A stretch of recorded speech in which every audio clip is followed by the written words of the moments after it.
எந்தெந்த இடத்திலெல்லாம் நாம் வீழ்த்தப்பட்டிருக்கிறோம் என்பதை நாம் அறிந்து கொள்ளணும்.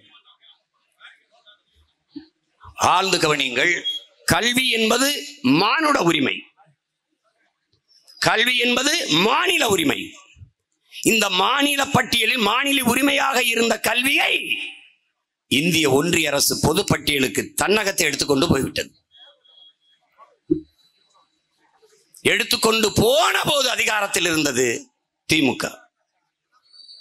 அன்றைக்கு அவசர நல எமர்ஜென்சி இந்திரா காந்தி அம்மார் அறிவித்து எதிர்த்து எவனும் கேள்வி கேட்க முடியாத நிலையை உருவாக்கி எடுத்துக்கொண்டு போய்விட்டார்கள்.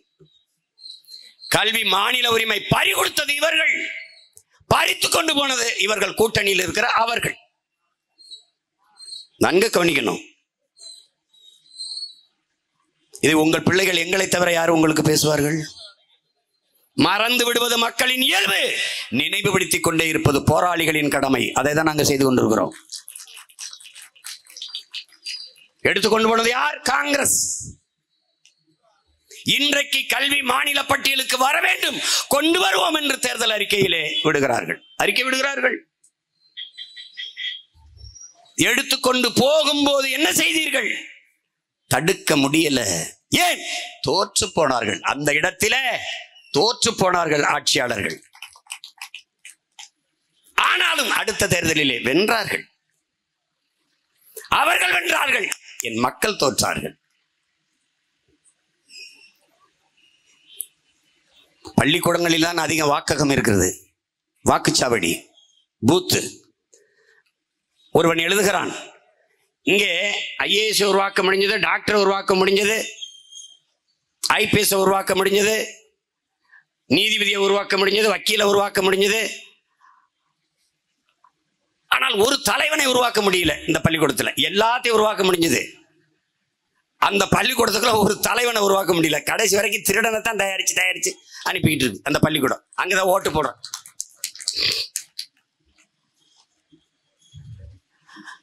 இன்று இவர்கள் மாநில பட்டியலுக்கு கல்வி உரிமையை கொண்டு வருவோம் என்று சொல்கிற இவர்கள், ஒரு மாநில கட்சியின் அன்பு உடன் பிறந்தவர்களே, பேரன்மிக்க என் பெற்றோர்களே, ஒரு மாநில கட்சி இந்திய ஒன்றிய அரசிலே தொடர்ச்சியாக 18 ஆண்டுகள் மத்திய அமைச்சரவையில் இடம்பெற்ற கட்சி திராவிட முன்னேற்ற கழகம் தான். அன்றைக்கெல்லாம் கல்வியை மத்திய பட்டியலிலிருந்து மாநில பட்டியலுக்கு கொண்டு வர இவர்கள் போராடிய போராட்டம் என்ன? அதற்கெடுத்த முயற்சி என்ன? ஒண்ணுமில்லை. ஏன்? அந்த இடத்தில் தான் என் அன்பு சொந்தங்களே அவர்கள் தோற்று போனார்கள். தேர்தலில் மட்டும் வெற்றி பெறுவார்கள். நாங்கள் தேர்தலில் தோற்று இருக்கலாம், தேர்தலில் தோற்றவர்கள், ஆனாலும் நாங்கள் வென்றவர்கள். ஏன்?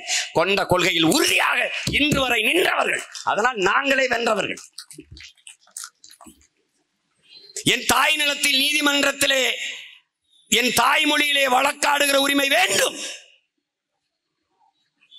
பல ஆண்டுகளாக வழக்கறிஞர் பெருமக்கள், தாய்மொழி மீது பெரும்பற்று கொண்ட தமிழ் அறிஞர்கள், எங்களை போன்ற பிள்ளைகள் எல்லாம் போராடினோம். மரணம் வரை உணவில்லை, உணவை மறுத்து உண்ணாவிரத போராட்டம் எல்லாம் இருந்தார்கள் வழக்கறிஞர்கள். அன்றைய ஆட்சியில் இருந்த ஐயா கலைஞர் அவர்கள், ஐயா மதிப்பிற்குரிய பெருந்தகை ஐயா கருணாநிதி அவர்கள் சட்டமேற்றினார்கள் தமிழிலே வழக்காடுகிற உரிமை வேண்டும் என்று. அதை முன்னகர்த்தினார்கள் குடியரசுத் தலைவருக்கு. நல்லா கவனிச்சுக்கணும். அங்க அன்னைக்கு இருந்தது யாரு? அப்துல் கலாம் அவர்கள். முன்னகர்த்திய போது அதை ஐயா அப்துல் கலாமுக்கு அனுப்பினால் அதில் அவர் கையெழுத்திட்டு விடுவார், ஒரு தமிழன் என்ற அடிப்படையிலே கையெழுத்திட்டு விடுவார் என்பதற்காகவே இவர்கள் அவரிடத்தில் முன்னகர்த்தவே இல்லை. அவர்கிட்ட கேட்டா எனக்கு அனுப்பவே இல்லை. எப்படிப்பட்ட துரோகத்தை இந்த காங்கிரஸ் ஆட்சி, இந்த ஆட்சிகள் செய்தது உனக்கு என்பதை புரிந்து கொள். பிறகு அதன் பிறகு 2 குடியரசுத் தலைவர்களை உருவாக்கியது திராவிட முன்னேற்ற கழகம் தன் ஆதரவிலே. ஒன்று பிரதிபா பாட்டீல், இன்னொன்று பிரணாப் முகர்ஜி. குறைந்தபட்ச தேவையில் என் தாய் நிலத்தில் வழக்காடு மன்றத்தில் என் தாய்மொழியில் வழக்காடுகிற உரிமை வேண்டும், அதற்கு நீங்கள் கையெழுத்திடுங்கள் என்று சொல்லியிருந்தால் கையெழுத்திட்டிருப்பார்கள். கையெழுத்து இடுவதாக இருந்தால் நாங்கள் உங்களுக்கு ஆதரித்து வாக்கு தருகிறோம் என்று சொல்லியிருந்தால் நிர்பந்தித்து கையெழுத்திட வைத்திருக்கலாம், செய்யல. ஏன்? தோற்று போனவர்கள். அவ்வளவுதான். அவர்கள் உன் மொழி மீது அக்கறை, உன் உரிமை மீது அக்கறை. இந்திய நாட்டின் குடியரசுத் தலைவர் என்கிற ஒற்றை மகனின் கையெழுத்திலே, ஒற்றை கையெழுத்தில் தமிழ் தேசியத்தின் உரிமை செத்து போனது. இதுவரை இல்ல, இதுவரை பெற முடியல.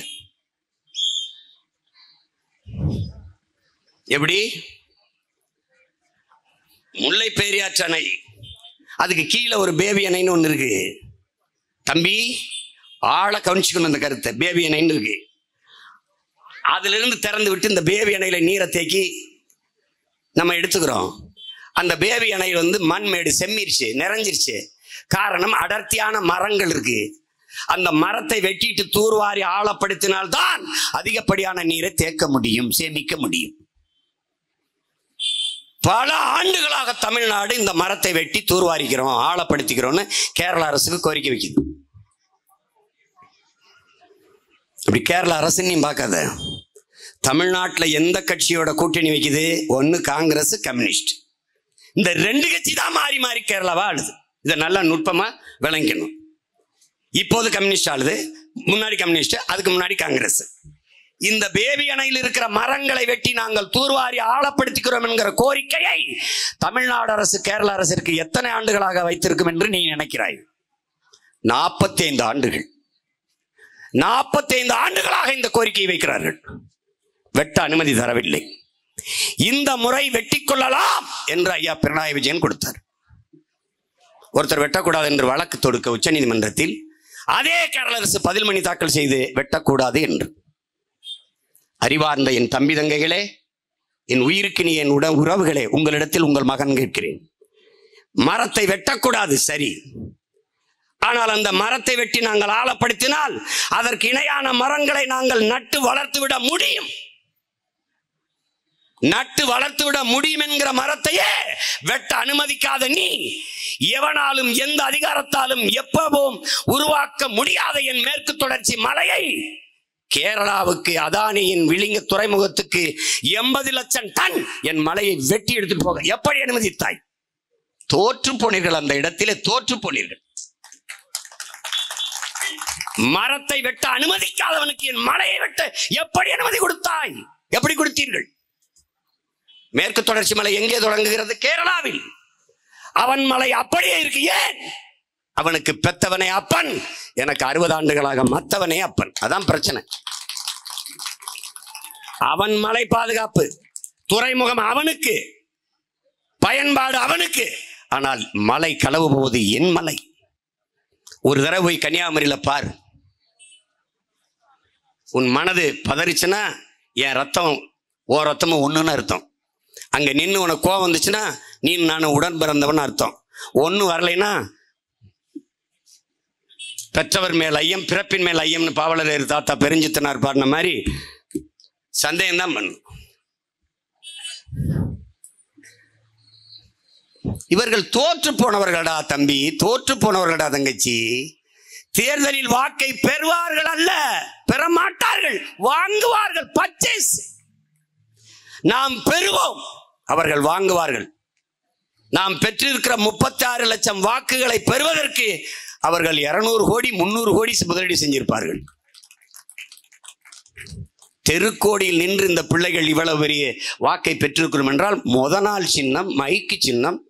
நீ பார்க்கிற இந்த சின்னம் பெட்டியில இருக்காது, இப்பவும் இருக்காது.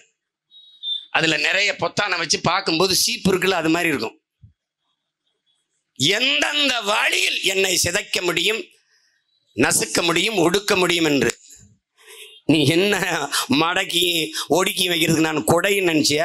படை, அதுவும் புலி படை. நீ மடக்கியும் அடக்கி இப்படி மூளையில வைக்கிறதுக்கு. தம்பி, நெருப்பை குப்பையை போட்டு மூடிவிட முடியாது தம்பி. வாய்க்கிட்ட ஊதி மேகத்தை கலைத்து விட முடியாது. நெருப்பை போட்டு குப்பையை ஒருபோதும் மூட முடியாது. இந்த தீ வெறுந்தீ இல்லை, புரட்சி தீ. பல ஆயிரம் ஆண்டுகளாக தமிழ் பேரின மக்களினுடைய இதயத்துக்குள், சிந்தனைக்குள் பற்றி எறிகிற விடுதலை தீ, புரட்சி தீ, பெரும் நெருப்பு. இது அடங்கா பெரு நெருப்பு. அண்ணல் அம்பேத்கர் என்னை பார்த்து கை நீட்டி இருக்கார் பார் திரும்பி.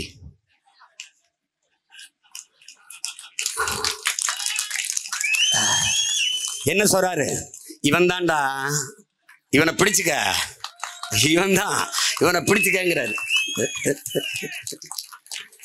அவன் கைகளை இருக பற்றிக் கொள்ளுங்கள். அவனுக்கு பக்கத்திலும் பின்னையும் நடங்கள்ங்கிறார். என்ன சொல்றாருங்கிறீங்க? உங்களின் அடக்குமுறை, உங்களின் ஒடுக்குமுறை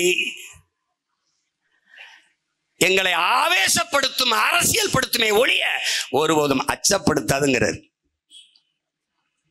அதனால நீ என்னைய விட்ட, என்னென்னத்தைய விட்ட, எதை பத்தியும் சின்னத்தை எடுத்த, எதை பத்தியும் கவலை கிடையாது.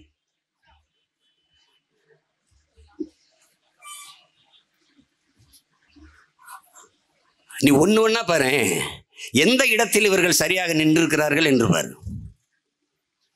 எதுவுமே கிடையாது. இப்ப என்னன்ற நீ எதை நோக்கி போயிட்டு இருக்க? இங்க பாரு, நீ வாழ முடியுமான்னு பாரு. ஒரு தடவை ஒரு மகனா இப்படி நில்ல அண்ணன்ட்ட, நான் கேட்கறதுக்கு பதில் சொல்லு. பால் விலை என்ன ஏறிடுச்சு, அரிசி விலை ஏறிடுச்சு, பருப்பு விலை ஏறிடுச்சு, உளுந்து விலை ஏறிடுச்சு, வெங்காயம் தக்காளி விலை ஏறிடுச்சு, இந்த எரிகாற்று உருளை விலை இருக்குல்ல ஏறிடுச்சு. எரிகாற்று உருளை வேலை. இவங்க திட்டம் எப்படி தெரியுமாடா தம்பி, என் தங்கச்சி, எப்படி தெரியுமாப்பா? முதல்ல நமக்கு வறுமை இருந்ததுடா. அடுப்பு வச்சிருந்தோம், கட்டையில், விறகுல, எர்ராட்டியில், பனவோல, இந்த பருத்தி மாறு மிளகாய் மாற வச்சு எரிச்சிக்கிட்டு இருந்தோம்டா. அதில் சோறு, அரிசி இல்லை, ரேஷனில் வாங்கி சாப்பிட்டோம். இப்போ என்ன பண்ணா, சிலிண்டர்னா வளர்ச்சி, டெவலப்பில் வருதுப்பா. சிலிண்டர் எரிகாற்று உருளை டெவலப்பில் வருது, வளர்ச்சி. எரிகாற்று உருளைக்கு போயிட்டான். இப்ப என்ன சொல்றான்? எரிகாற்று உருளை வச்சிருக்கிறவனுக்கு ரேஷன் இல்லைன்றான். எப்படி? ஏய், என்னடா வளர்ச்சினா எரிகாற்று சிலிண்டர் வச்சு சமைக்கிறவனுக்கு ரேஷன் அரிசி இல்லைன்னா அப்ப எதை சாப்பிடுறது? இந்த சிலிண்டரை திறந்து அந்த டியூப் எடுத்து ஒரு வாய் அப்படி படக்குன்னு குடிச்சிட்டு அப்படி போக வேண்டியதான். எவ்வளவு பெரிய புத்திசாலிகள்கிட்ட நீ நாட்டை கொடுத்துருக்காங்க மட்டும் பாரு. எரிகாற்று உருளை ஏறிடுச்சா, பால் விலை ஏறிடுச்சா, அரிசி விலை ஏறிடுச்சா, பருப்பு விலை ஏறிடுச்சா, உளுந்து விலை ஏறிடுச்சா, எண்ணெய் விலை ஏறிடுச்சா, எல்லாம் ஏறிடுச்சு. அத்தியாவசிய உணவுப் பொருள்களின் விலை விண்ணை முட்டுது, ஏறிடுச்சு. கடைக்கு போனீங்கன்னா விலைவாசி என்று எழுதி பட்டியல் வச்சிருப்பான். உருளைக்கிழங்கு, தக்காளி, பருப்பு, எண்ணெய். ஏன் இதற்கு விலை பட்டியல், விலைவாசின்னு அமைக்கிறான்? விலையை வாசி வாங்க முடியாது போயிரு. விலையை வாசி வாங்க முடியுமான்னு யோசி, போயிடு, அவ்வளவுதான். அதனாலதான் விலை வாசின்னு வச்சிருக்கான். ஏறிடுச்சு. அதுக்கப்புறம் மின் கட்டணம் உயர்ந்துருச்சு, சொத்து வரி உயர்ந்துருச்சு. அதனால என்ன, மின் கட்டணம் உயர்ந்தால் அதை சார்ந்துதான் என் உடன் பிறந்தவர்களே எல்லா இயக்கமும் அதை சார்ந்துதான். சொத்து வரி இருந்துச்சுன்னா, இப்போ இந்த கடையை ஒருத்தர் வாடகை எடுத்து வச்சிருக்காருன்னு வச்சு, இந்த கடை உரிமையாளர் சொத்து வரி கட்டுவதற்கு கையிலிருந்து காசு போட்டு கட்ட மாட்டார், வாடகையை உயர்த்துவார். வாடகையை உயர்த்தும் போது அந்த வியாபாரம் செய்கிற வியாபாரி உள்ளே இருக்கிற அத்தியாவசிய பொருளின் விலையை ஏற்றுவார். மக்களை பாதிக்கும். ஒண்ணு இப்படி சார்ந்து பார்க்கணும். நீ என்ன நினைக்கிற? பெட்ரோல் டீசல் விலை ஏறினான்னு நீ நினைக்கிற? பெட்ரோல் டீசல் விலை ஏறிட்டால் அத்தியாவசிய உணவுப் பொருள்களின் விலை ஏறுது. எப்படி ஏறுது? மதுரையில இருந்து, தேனியில இருந்து, திண்டுக்கல்ல இருந்து, விக்கிரவாண்டியில இருந்து விளையிற பொருளை சென்னைக்கு, கோயம்பேடு சந்தைக்கு நீ லாரியில பாரவந்தல் தூக்கிட்டு வரும்போது அதுக்கு எரிபொருள் நிரப்புவாய், டீசல் விலை ஏறிடுச்சு. அதுக்கு சுங்கச்சாவடியில ஒரு இடத்துக்கு 100 ரூபாய் கட்டுவாய். இந்த சுங்கச்சாவடி ஏறிடுச்சு. வண்டி வாடகை, லாரி வாடகை, பெட்ரோல் டீசல் விலை உயர்வு, சுங்க கட்டணம், இதெல்லாம் உள்ளே இருக்கிற தக்காளி, கத்தரிக்காய், வெண்டைக்காய், சொரக்காய், பூசணிக்காய், முருங்கைக்காய், பால், முட்டை, அரிசியின் மேலே, அடக்க விலைக்கு மேலே இந்த விலை அதுல ஏறி 20 ரூபாய்க்கு விற்க வேண்டிய தக்காளி 40 ரூபாயாக சந்தையிலே இறங்கும். அந்த வாங்கி விற்கிறவன் அவன் லாபத்தை வைத்து 60 ரூபாய்க்கு விற்பான்.